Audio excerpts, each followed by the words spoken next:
lama ini beredar sebuah video memperlihatkan dua satpam parodikan cara berjalan JJ.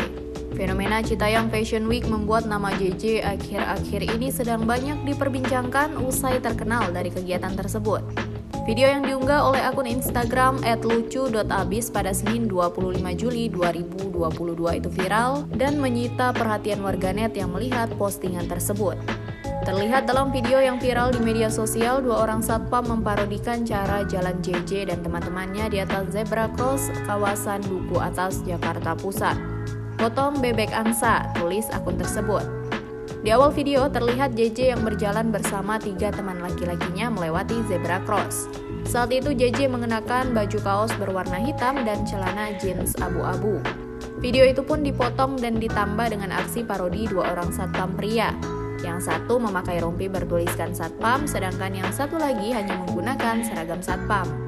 Kedua satpam itu mempraktekkan cara jalan JJ yang sedikit mengangkang dan dengan langkah kaki yang lebar. Unggahan itu mengundang berbagai komentar warganet dalam kolom komentar. Terima kasih sudah nonton, jangan lupa like, subscribe, dan share ya!